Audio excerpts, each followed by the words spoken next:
Et voilà, nous sommes de retour avec d'une commune à une autre. Jean des Dieux, tu fais trop de bruit. Nous l'avions annoncé.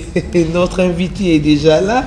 Lui, c'est monsieur Herman Mbonyo. Je vais présenter d'ailleurs. Bonjour, d'entrée de jeu. Vous allez bien? Très bien. Et vous-même? Oui, Dieu fait grâce, on est là. Merci. Serge, avant tout, je voudrais présenter notre invité.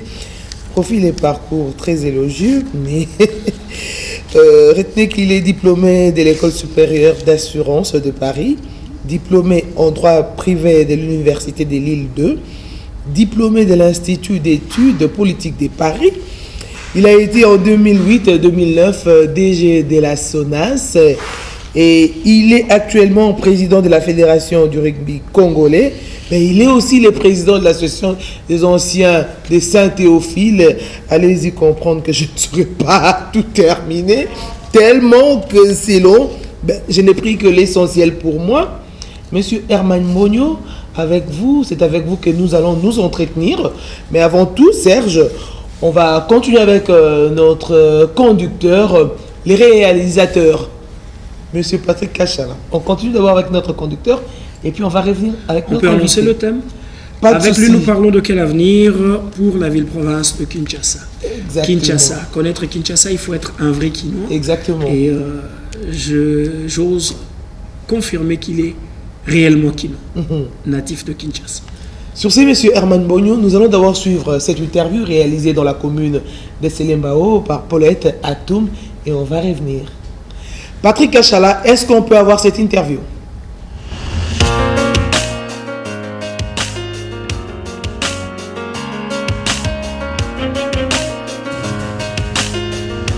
Mbote papa? Mbote maman. Papa kombo nani? Kombo nanga Migler. Thierry Migler. Tomonyo toi na quartier ni. Bon toi na quartier Yekonde. Yebisa biso siko tomonyo ozosala musala na yo. Ozane sengo ndo sala musala o. Mais musala ya mwana nde yango bokola ngai bokola pe moi famille nanga na moi musala moi mukebuke. Osali bambula boni déposer na musala. Bon, on a déjà 4 ans. 4 ans déjà, musala oyo. Nde comment osunganga na libota nanga. Likanisi ya kosala maçonnerie uta wapi? Likanisi ya kosala maçonnerie nde sina biso ba jeune boye. Tango tokola ba jeune bazoboya maçonnerie makasi. Bazolinga maçonnerie te ba musala ba père. Mais biso tolandaki wana te. Tozolanda kaka na bakolo ti pe lelo ekomi ke ngamoko pe na komi ya kozwa engagement ya kosala na kongo benga ma maître. Bon nde yango wana esengo na nga musala ya maçonnerie. Yo poza na bana o ba CPP na musala o encadre pe bango po le lobby pe bazwa relève. Bazali o po musala o kosala ngo yo moko te fozala kaka na bato bazali o bazake ba soutenir yo atana eloko o zwa boye ye pe lobi nde ka biso to bandaka ndenge pe bango bazo s'adapter. Siko yebisa baninga mibali nini ba jeune o pe bazalo kola yo bazolo bakemisala ezate bazoyo kola ta musala moko maboko te bazawana kaka pona kosala bakuluna kobotola batu koyiba yo koyebisa bango. Pona koloba pona ba jeune ngamo no naza jeune mais pona koloba ndeti na likambo ya musala naza maçon na salaka mais ezaka pe na tamo boye na fandi pe misala ezate ya ebele batan ebele po mono fandi ko baye na pe musala ngo po et donc ça dépend ndenge ya mboka na biso. Nous sommes de retour. Là, j'étais en train de discuter avec notre invité Herman Mbonyo. Oui, Serge Kaloubi, quel avenir pour le développement de la ville-province de Kinshasa? Bon, d'entrée de jeu, M. Mbonyo, quand vous regardez la ville-province de Kinshasa, quelle lecture faites-vous de cette ville? Et depuis un temps, vous ne cessez de donner des conférences sur Kinshasa 2. Pourquoi Kinshasa 2? Oui, d'abord, c'est un clin d'œil, c'est une façon de dire qu'une autre ville est possible. Je crois qu'il y a la dimension symbolique lorsqu'on parle de Kinshasa 2. On pourrait se demander pourquoi pas parler de Kinshasa 1, puisque les problèmes sont plutôt identifiés dans Kinshasa 1, le Kinshasa qui existe.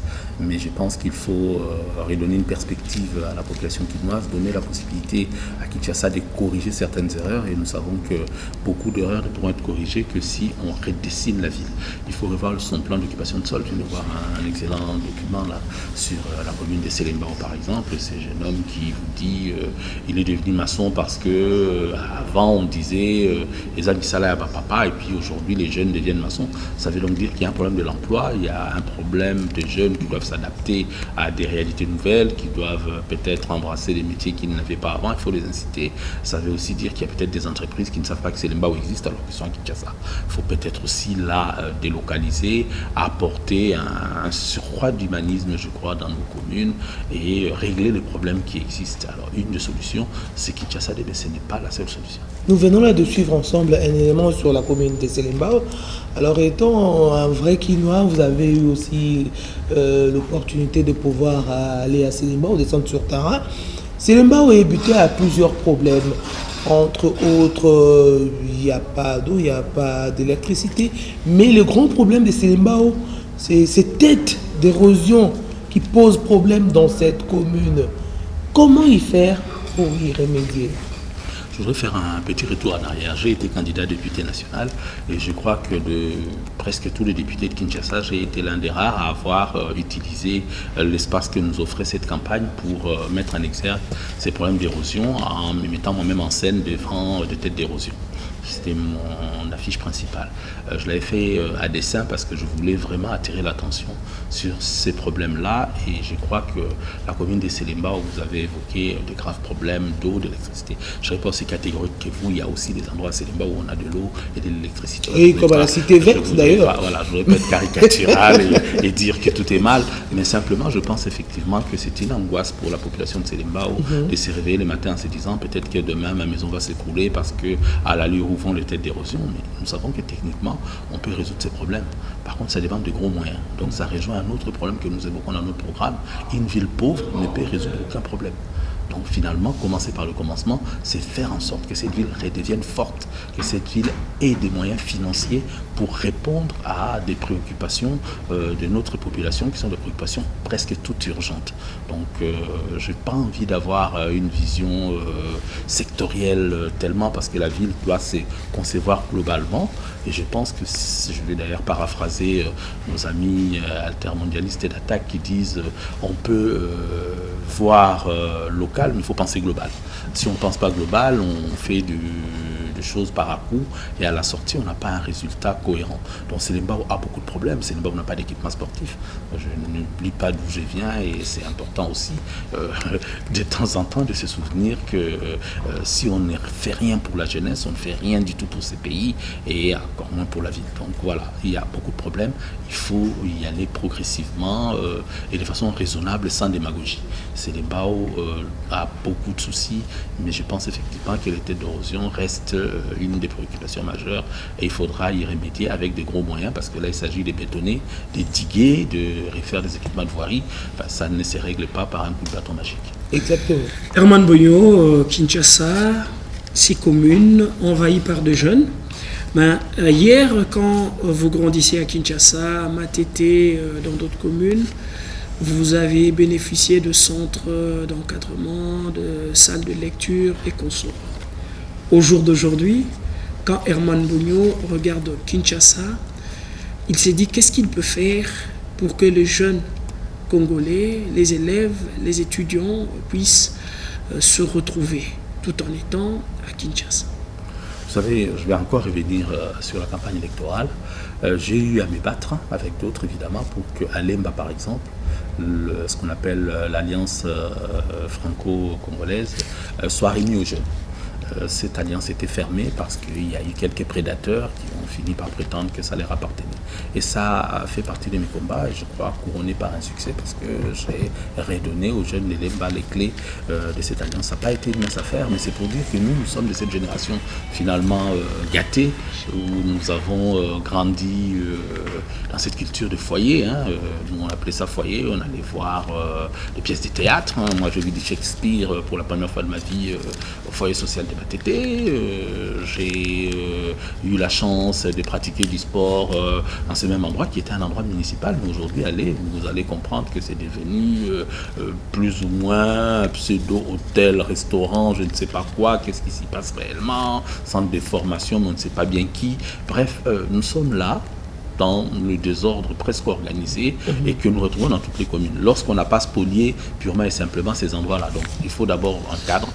C'est à l'État, c'est à la commune, c'est à la ville de créer ces cadres. Et il faut aussi des animateurs. On ne forme plus des médiateurs sociaux, ceux qui font du lien pour que la vie soit agréable, ceux qui, comme à notre époque, entraînent ces jeunes-là. Mais il faut aussi parfois de la répression parce que les jeunes, il ne faut pas les laisser en déshérence comme c'est parfois le cas. Nous, on a connu un terme qui est resté d'ailleurs un terme générique pour les gens de ma génération. On parlait des Kingabois. C'était ces grands véhicules qui passaient ramasser le jeune qui errait parce qu'il fallait quand même moraliser un peu.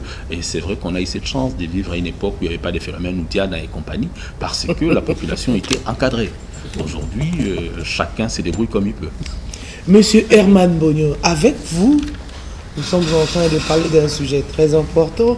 Quel avenir pour le développement de la ville-province de Kinshasa? Alors, je voudrais que nous puissions toucher l'environnement. Aujourd'hui, l'environnement de Kinshasa, je ne crois pas que vous allez me contredire, les Kinois vivent dans un environnement malsain. Ça, c'est vrai. On retrouve des poubelles partout, mais il n'y a même pas moyen. Mais moi, je me demande comment vivent ces gens-là. Et comme avec vous, nous parlons du développement de la ville de Kinshasa, qu'est-ce que vous pouvez faire étant un acteur de développement pour remédier à ces problèmes, pour que les Kinois vivent dans un environnement sain? Qu'est-ce qu'il faut? Écoutez, je crois que vous n'osez pas le mot, moi je vais l'oser. On vit dans un environnement typhoïdien. Merci. Et nous sommes victimes des maladies dites de main sale. Ce n'est pas parce que l'équidon est sale, c'est juste parce que son environnement est si sale. Aussi est là. Voilà, et ce sont des maladies finalement tout à fait opportunes qui prospèrent dans des environnements tels que vous venez de le décrire, donc des environnements chaotiques.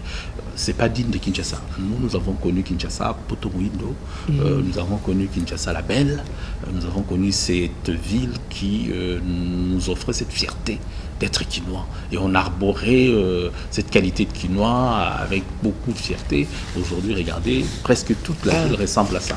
Vraiment, vous n'avez pas, mais vous savez, ça c'est rien. Si vous allez encore plus loin, je vous invite à aller à Ndanou, à Tchad, vous allez comprendre que c'est juste pas une vie. Et c'est pas digne d'une ville du 21e siècle. Donc aujourd'hui, il faut vraiment, très sincèrement et sans démagogie, interpeller nos consciences, essayer de comprendre que lorsqu'on nous donne des mandats publics, c'est aussi pour le public. C'est pour ça que ça s'appelle un mandat public, c'est-à-dire il faut faire des choses pour la population et à commencer peut-être par leur garantir juste une vie décente. Je crois que les Quinois n'en demandent pas beaucoup, sinon on serait déjà dans un pays ou dans une ville où il y aurait des émeutes, mais les Quinois sont très patients, mais quelque part, nous leur devons au moins de garantir un cadre décent. C'est vrai que, comme je l'ai dit tantôt, le plan d'occupation de sol de Kinshasa est certainement à revoir, mais il y a aussi de gros efforts à fournir pour que lorsqu'on achète des camions, par exemple, à la ville pour la voirie, que ces camions servent à faire de la voirie, plutôt que le spectacle qu'on a parfois de camions en train de siphonner du carburant dans des stations. Voilà, il faudrait quand même qu'on soit un peu sérieux et qu'on rende aux Quinois ce qui leur appartient. Herman Mbonyo, quelle politique entrevoyez-vous par rapport à la gestion de population, du transport en commun, mais aussi de la sécurité, de l'insécurité urbaine? Vous savez, c'est un vaste sujet et je crois que on ne mesure peut-être pas à sa juste valeur l'enjeu. J'ai dit dans mon programme que la chose la plus importante, c'est d'abord la gouvernance.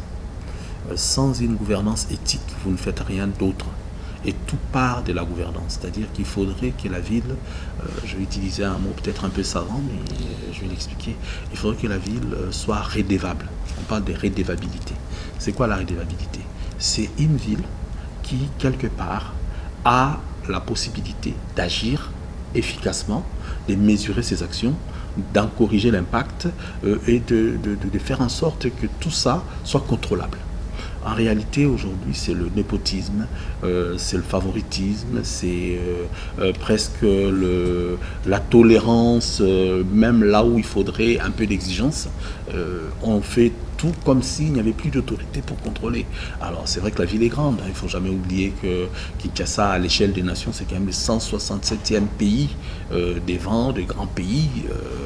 Sao Tomé, Principe et tout ça, ils viennent loin derrière. Donc Kinshasa, c'est quasiment un État. Et je crois qu'on ne l'a pas géré comme on devrait gérer un État, parce qu'on s'est toujours dit, il y a aussi ces problèmes de frontières entre ce que doit faire le gouvernement central. Vous avez parlé d'érosion tout à l'heure. C'est vrai que là aussi, il y a des compétences partagées.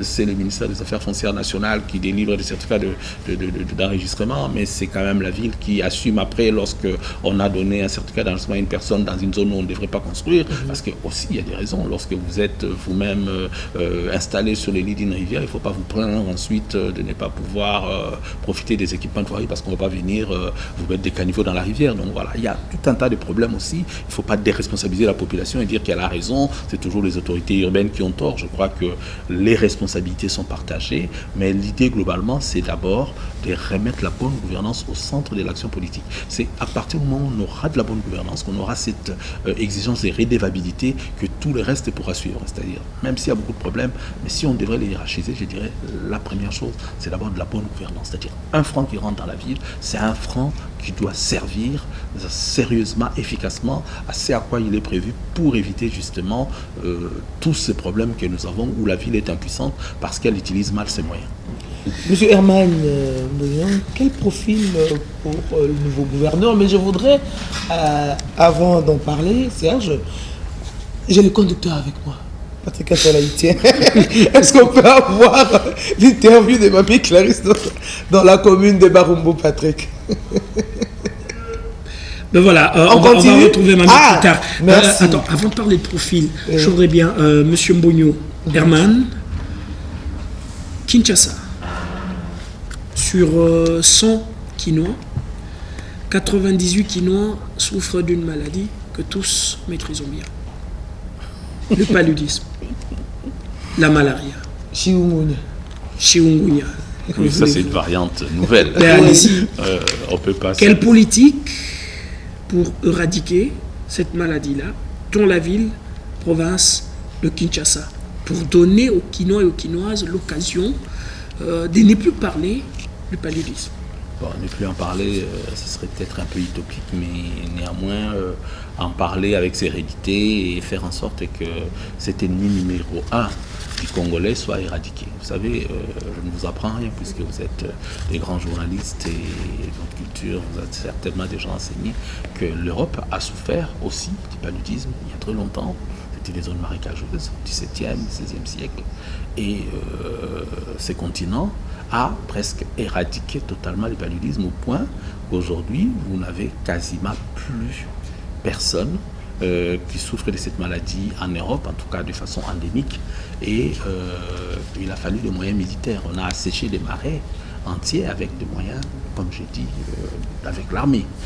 Ça veut dire qu'on a, quand on peut, la possibilité de le faire. Au Congo aujourd'hui, nous connaissons les causes du paludisme. Nous savons que c'est l'anophèle, nous savons que c'est des marécages, c'est des marais d'eau, c'est tous ces problèmes. Alors on a tout essayé, mousquetaires, moustiquaires, imprégnés, toutes ces choses-là. Et puis finalement, il faudrait des vrais mousquetaires pour aller à l'assaut de cette maladie. Pourquoi pas faire ressusciter Pompa?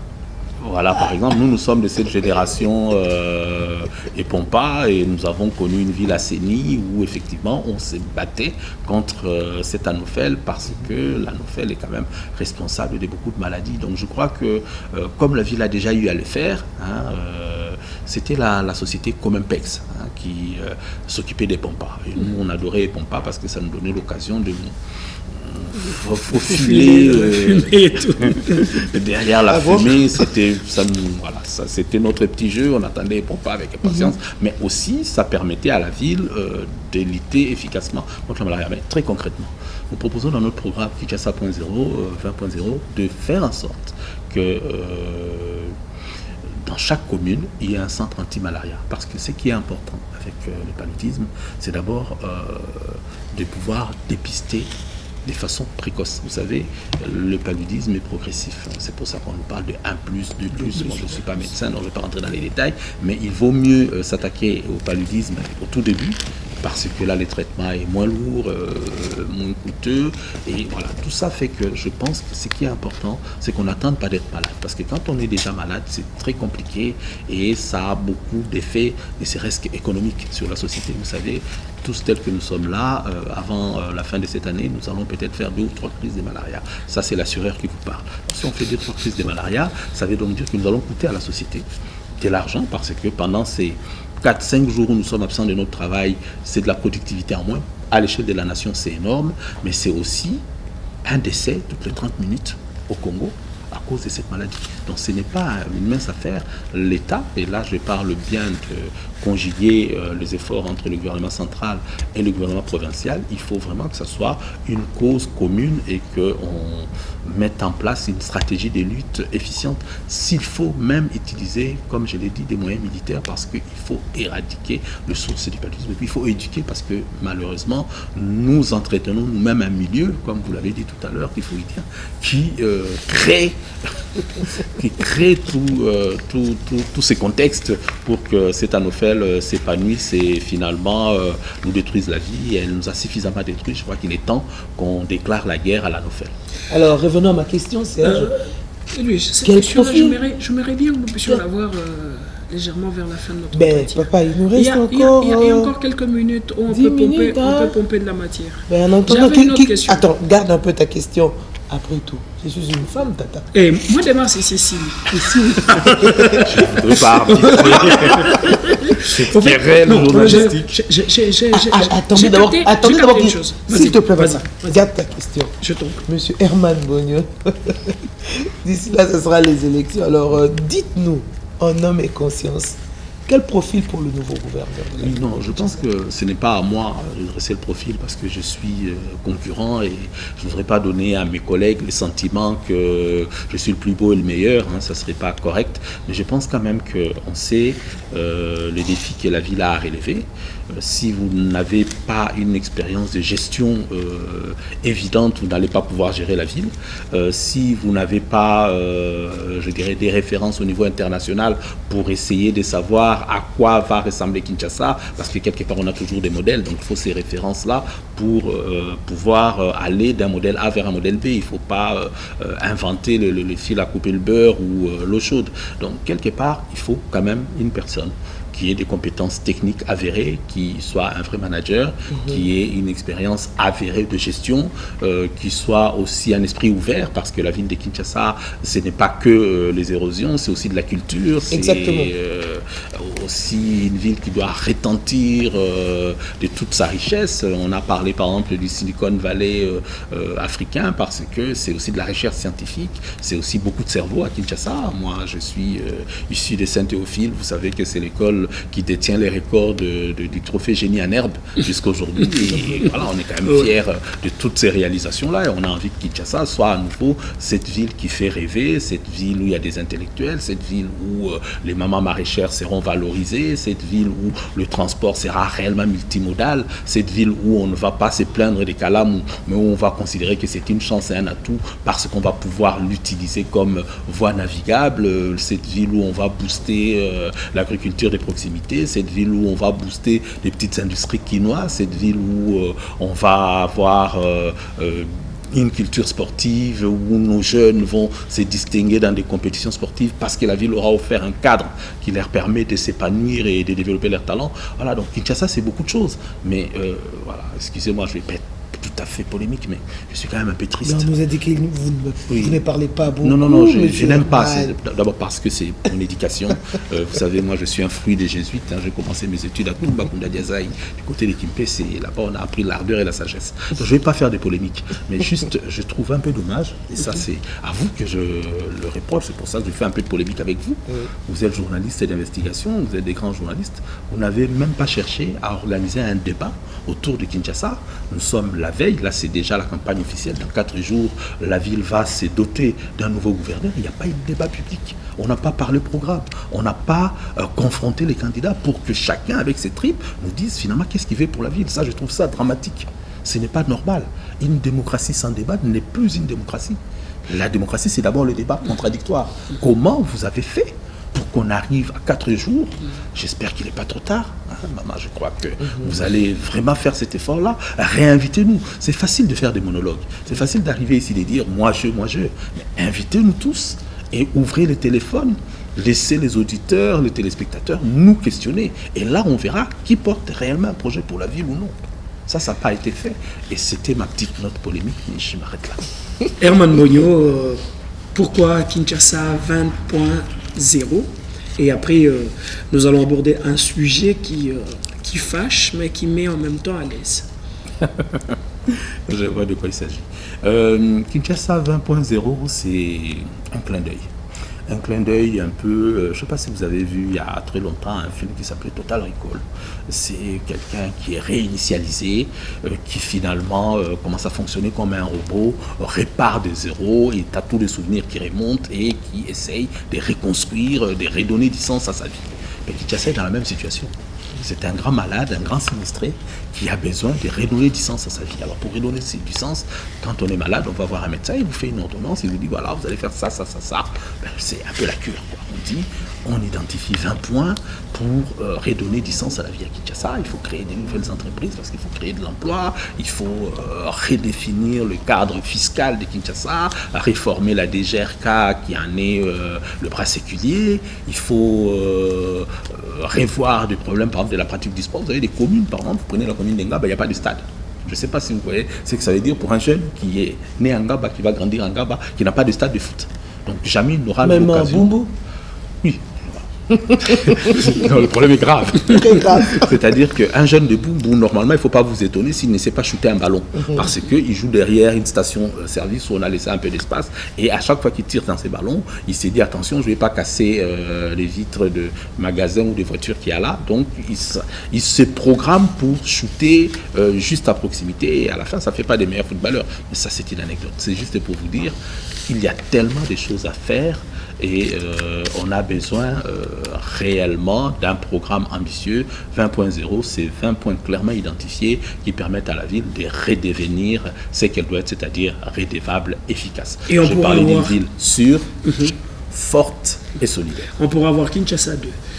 Par rapport à tout ce que vous venez de présenter, projet, pensée, idée voulais-je dire, comment pouvoir créer une ville riche?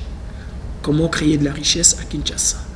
Où est-ce que vous allez puiser de l'argent pour pouvoir financer tout ce que vous venez de nous étaler comme projet, idée et tout? Justement, c'est là où je dis que l'expérience du management, de la gestion est un atout non négligeable pour le futur gouverneur de la ville de Kinshasa. Je crois que j'ai eu à manager une grande entreprise de la place que je trouvais dans une situation catastrophique. On parlait d'une entreprise moribonde, une des dernières entreprises du portefeuille. J'ai quand même réussi pendant 18 mois, parce que les gens oublient, ils pensent que je suis resté à la SONAS 10 ans, on en parle encore aujourd'hui. Je suis resté 18 mois et pendant 18 mois, j'ai réussi à créer de la richesse à la SONAS, passer de presque zéro, quelque chose comme $18 en arrivant, à plus de 60 millions de chiffres d'affaires réalisés et prouvés et démontrés. J'ai réussi à faire de la SONAS, et ça, ce sont les chiffres africains. Le numéro 1 de l'assurance automobile africaine, ce qui n'est pas rien en moins d'1 an, et aussi numéro 3 en assurance autre que les assurances automobiles. Donc quelque part, créer de la richesse, je sais faire. Kinshasa n'est pas une ville pauvre, contrairement à ce qu'on pourrait penser. C'est juste une ville mal organisée qui ne mobilise pas assez ses ressources pour redevenir riche. Et puis il y a cette grande idée de Kinshasa 2. J'aurais aimé qu'on ait le temps d'en parler. Kinshasa 2, c'est aussi la construction d'une nouvelle ville. Vous savez que par exemple Maluku, rien que la commune de Maluku occupe plus de 60% de l'espace Kinshasa. Il y a lieu de faire une nouvelle ville. Tout le monde se bat aujourd'hui pour vivre les uns sur les autres, alors qu'on a de l'espace où on pourrait se redéployer et donc révaloriser la ville, recréer les conditions pour que les gens aient des logements décents et tout. Voilà, c'est un programme très ambitieux, mais lorsque vous créez de la richesse, là dans mon projet, je prévois par exemple la création de plus de 8 entreprises. Toutes ces entreprises vont ramener des richesses et pas des entreprises de petite taille. Par exemple, aujourd'hui, le Quinois a un problème d'accès au crédit. Pourquoi pas une banque populaire à Kinshasa? Pourquoi pas? Parce que c'est mon domaine. Il y a une grande société d'assurance quinoise. Il y a de l'espace. On vient d'agréer là 3 ou 4 nouvelles compagnies avec autant de courtiers. Donc voilà, il y a encore de l'espace pour une grande société d'assurance quinoise. On a des problèmes avec nos funérailles et tout ça. Pourquoi pas une grande société de prévoyance pour gérer, entre autres, tous ces problèmes-là. Donc quelque part, on a de la possibilité de faire des choses importantes pour la ville à condition de commencer et de savoir ce qu'on fait.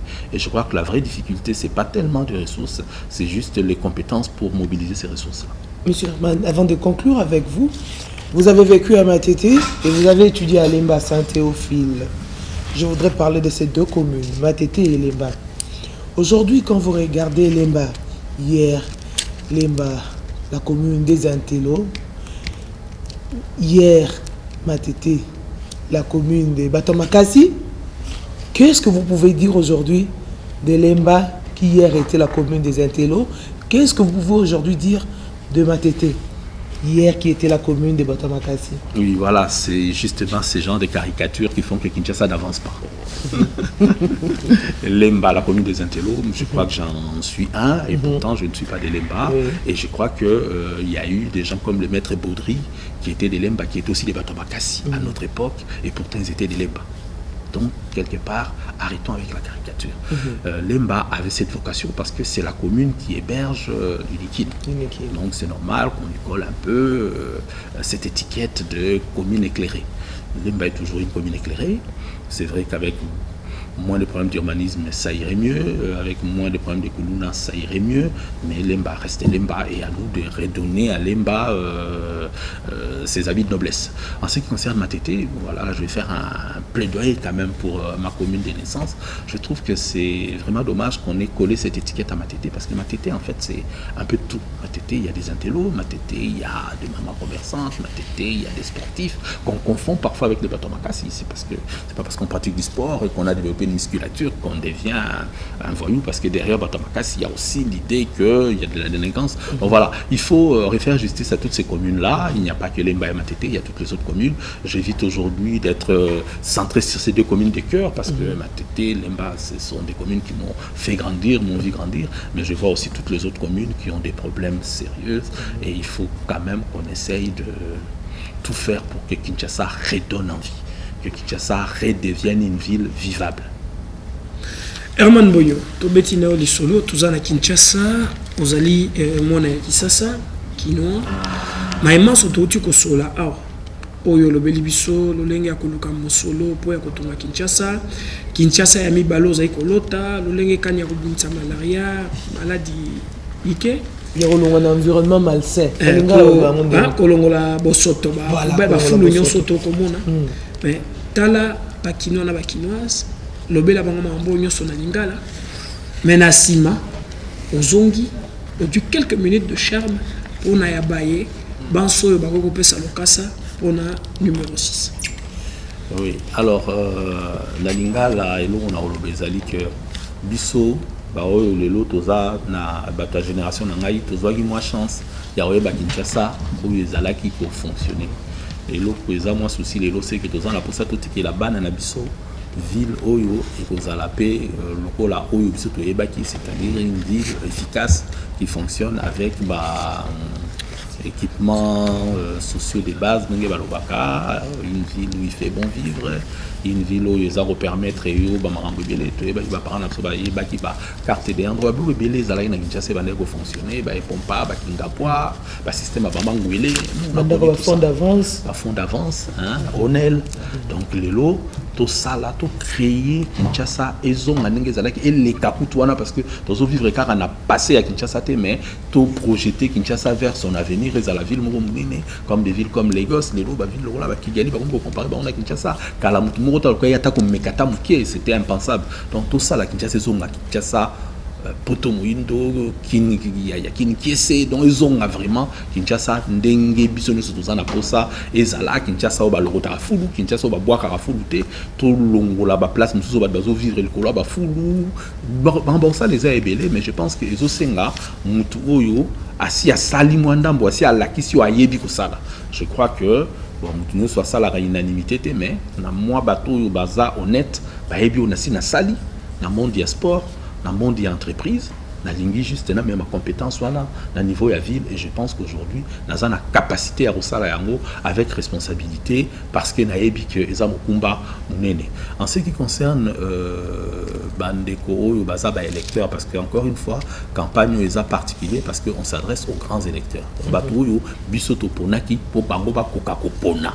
Gouverneur, na vice-gouverneur ya Kinshasa, nazo kama solo ebele, basi ba pesi bango bon solo, ba koya ko voter kaka mutu wana, mutu mususu te.